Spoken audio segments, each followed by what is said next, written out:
Greetings and welcome back to my channel. Today we're going to be looking at the 2006 comedy drama film The Devil Wears Prada, directed by David Frankel, starring Meryl Street and Anne Hathaway.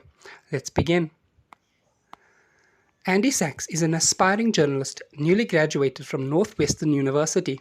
Despite her ridicule of the fashion industry, she lands a job as a junior personal assistant to Miranda Priestley, the editor-in-chief of Runway magazine, a job that millions of girls would kill for. Andy plans to put up with Miranda's excessive demands and humiliating treatment for 1 year in the hopes of getting a job as a reporter or writer somewhere else. At first, Andy fumbles with her job and fits in poorly with her gossipy, fashion-forward co-workers, especially Miranda's senior assistant, Emily Charlton. After a dress trial meeting in which Miranda berates her in front of the entire team, she approaches art director Nigel to help her learn the ropes in the world of fashion. She begins to dress stylishly and makes an effort to accommodate all of Miranda's whims and fancies, which creates problems in her relationship with her boyfriend Nate, who is frustrated that she is always at her new boss's beck and call. Miranda notices Andy's changed appearances and commitment and begins to give her more responsibility and complicated tasks to handle. Slowly but surely, Andy becomes more glamorous and absorbs the runway philosophy.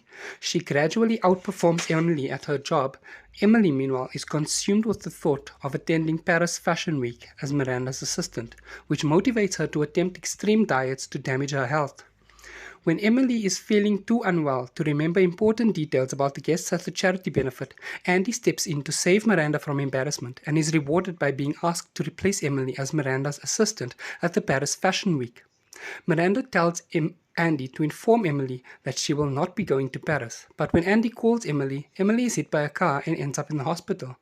Andy then tells the recovering Emily the news, and Emily is furious. When Andy tells Nate the news, he is angered that she has become what she once ridiculed, and they break up. In Paris, Andy learns from Miranda about her impending divorce. Later that night, Nigel tells Andy that he has accepted a job as creative director with rising designer James Holt. Andy spends the night with an attractive young writer, Christian Thompson, who tells her that Miranda is to be replaced by Jacqueline Follet as the real editor of Runway. Feeling bad for Miranda, Andy attempts to warn her, but Miranda sends her away. At a luncheon later that day, Miranda announces Jacqueline as the new creative director to Holt, leaving Andy and Nigel stunned. Later in the car, Miranda explains to Andy that she already knew of the plot to replace her and sacrificed Nigel to keep her own job. When Andy is repulsed, Miranda points out that Andy did the same with Emily by stepping over her and agreeing to go to Paris.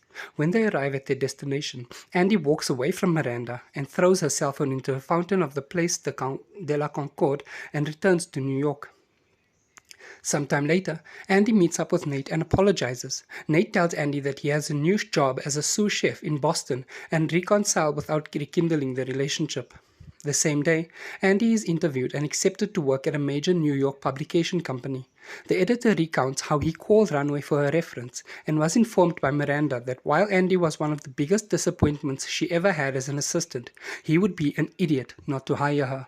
Andy then calls Emily and reconciles with her by offering her the dresses she obtained in Paris.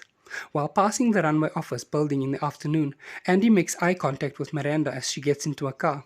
Although Andy waves, Miranda does not acknowledge her, but smiles to herself once she is seated in the car.